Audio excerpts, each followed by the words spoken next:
host of Dukes the Scoop on the On3 Recruits channel. He's a lifelong Falcons fan. Lifelong. Grew up with the Falcons. Has been tortured by the Falcons for years. And he had some thoughts on this pick. First and foremost, Michael Penix, welcome to Atlanta. I think you're a great quarterback. I absolutely hope you ball out. Welcome to the A. You want to slide to Magic City, to the Flame, lemon pepper wings, whatever, the lamb chops. We can even go to the Cheetah, my boy. I don't know what you're into, but hey, it's whatever. Welcome to the city. Because when I see kids in the grocery store cutting up, I don't get mad at the kid. I get mad at the parent. So I'm not mad at you, Michael Penix. You doing what you're supposed to do. I'm not going to hate on you. Welcome to Atlanta. With that being said, what the are we doing? What in the are we doing? Falcons, I don't got time. I'm 41. I've been a Falcons fan since I can remember. Bro, I don't got time. My daddy 81. You feel me? He's 81. He just said he putting his money back in his pocket. He said he go on a trip. He ain't going to no Falcons games this year. This insane. Bro, we haven't had a guy that can consistently get us sacks in years. I don't care. You could have got another cornerback. You could have traded down, got 2 impact players on defense. You know what we did? We went and planned for the future. Well, guess what? We don't have a past. You know what our past is? Our past is 28-3. Our past is building a dome on old churches so we got bad JoJo, mojo, whatever you call it. But guess what? The Falcons, hold my beer. I listened to 92.9 the game this morning. Every caller that called in said the least pick needed was a quarterback. That was the absolute worst pick you could have had. And guess what? The Falcons, you did it. You did it again. We now welcome Phillip Dukes. Follow him at Dukes the Scoop. He's still bad. What's up, Dukes? Man, I've been up all night, man. I don't watch every Michael Penix highlight I could watch. I think he's a phenomenal quarterback. Just not for the Falcons right now. But yeah, what's up, man? This is tremendous. We got Zach in the chat. Penix is a good QB, and Cousins won't last in Atlanta longer than 2 years, so it could work out like Jordan Love has with the Packers behind Rodgers. Except, because this was the talking point that the Falcons sent out last night. This was the talking point. And that, I would argue, is somewhat correct. Jordan Love has worked out with the Packers.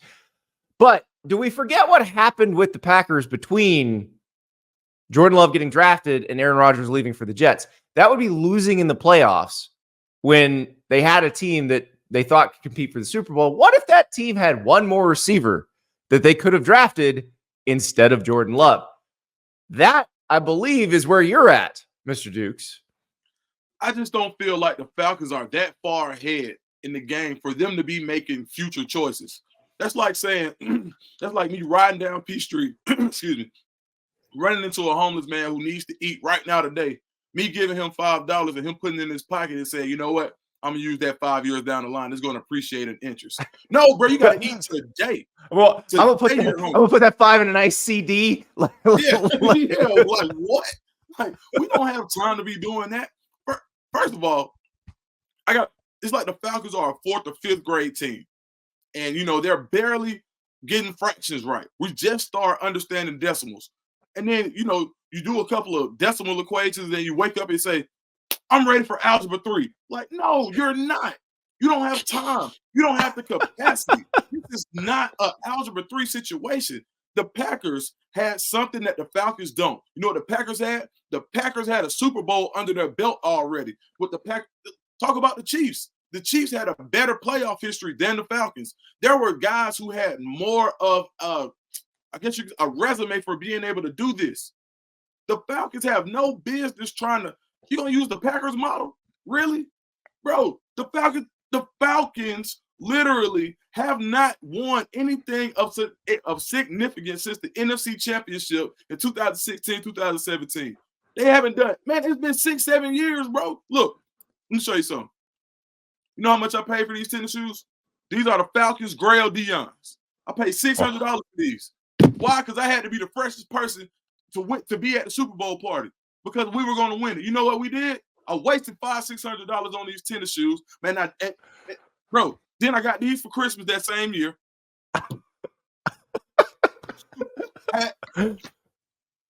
Bro, man. All right. Sorry, Andy. Go ahead. I'm just letting you cook. That's all. I do want to add, because in your video you had a very impressive list of things that the Falcons, like the Falcons history, 28-3, building the stadium on top of old churches, so they're cursed. I gotta add one that you forgot. Come on, Eugene Robinson getting arrested the night before the Super Bowl. Oh yeah, solicitation. Yeah, I'm not sure. Like, so Atlanta has like their own slang. So I'm not sure if you knew that Falcons fan is really Atlantean or ATLian for pain free. Because that's what we gotta be in order for us to continue to do this year after year after year. I need a haircut. I'm not going to the barbershop today. I'm not. I'm going to therapy. Well, okay. That is the question. Will Atlanta barbershops be empty today because people just don't want to argue about this? They don't want to, because it feels like it's a universal sentiment among Falcons fans. I mean, really, you got some Falcons fans that are really diehard, and my heart goes out to them, right? Because they don't have the self-love or the self-care to realize what's going on in reality. And a lot of times when people are in bad mental states, their perception of reality is skewed. So when you think about this, they're like, oh yeah. So there was a quote I saw on ML Football. I'm not sure if it was true. I had to check it out. But it said that Raheem Morris said if Michael Penix can sit 4 to 5 years, that means we're in a good situation. Michael Penix will be as old as me if he sits 4 to 5 years. You go draft the most. To me, he may have been the most NFL ready quarterback, right? And I think because he's 24. Bro, his birthday is May 8th. He will be 24. I know so much about this guy now. Like, I've written a red. I'm trying to figure out how he ever played DN. I wanted to see if he's ever rushed the passer. I wanted to see how he is in the 40 and can he actually probably run a post. He can run now. He can run. Man, he can run. He's good, man. But dog, like, you know what I'm saying? The best thing we could do with Michael Penix this year is run Philly special. That's it. Oh my God. This is all right. So you sent me this morning. This is Arthur Blank, the owner of the Falcons, talking to Terry Fontenot, their GM. What do you think Terry Fontenot's saying to Mr. Blank in this Man, look. Hey, look, Arthur, relax. Look, we got this. Nah, you relax. No. Sorry, Arthur. See, if you look at where our scouting analysts had Penix and where he is, so for next year, that's exactly what he's saying, right? That's exactly what he's saying. But I know, did you see how, like, if you could run that back, there's a couple of things I want to point out. Sure. All right, here we go. Look how close Arthur Blank is to him and his shoulders. And when Terry Fontenot moves and gets closer, Arthur doesn't step back. He won't smoke. Look at the guy in the back there. He's laughing like, look at this dumb mother. Like that's how he's looking. like an old mafia movie. Like, man, I promise, dog. If I'm Terry Fontenot, he stood on business. You got to win 10 games this year, guaranteed. You got to get us in the playoffs. So Terry and Raheem, I like all this fly stuff y'all popping. There's an old acronym that we like to use. It's called DDNDS. And the Falcons hate this because they always do it. DDNDS stands for don't do no dumb you know what. Right? Okay. Yes. And the Falcons love to go do it. And we talk about that as Falcons fans, like, bro, here go the Falcons with that DDS.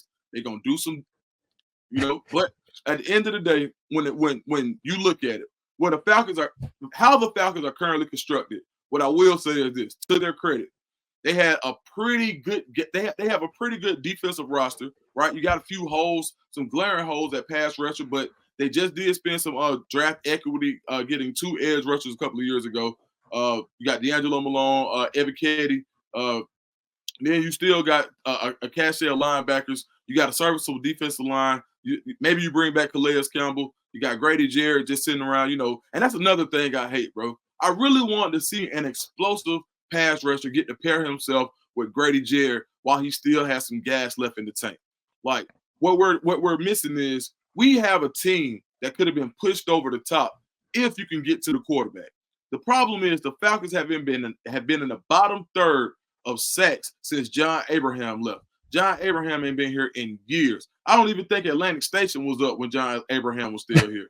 Like, that's how long it's been, dog. So, yeah, I'm a little bit fired I think he played up, with Chris Miller, if I'm not mistaken. Yeah, man. I mean, before the Dirty Bird, man, that's when MC Hammer was on the sideline with Too Legit to Quit. Come on, bro.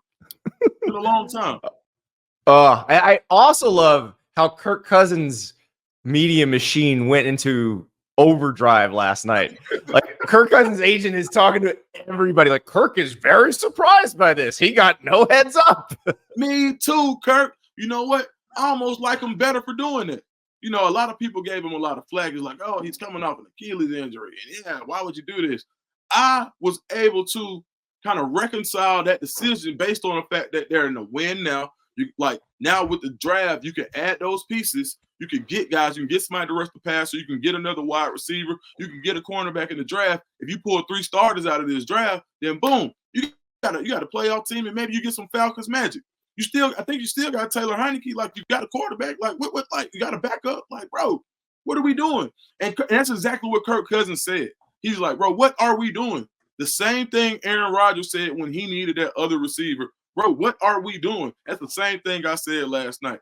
I, for all Falcons fans, really hope that this works out. I hope that we go on a magical run this year, a la Detroit last year, where even if you don't get to the pinnacle, getting close makes the city feel good and that brings a positive energy to the city. But right now, this feels a step below 28-3.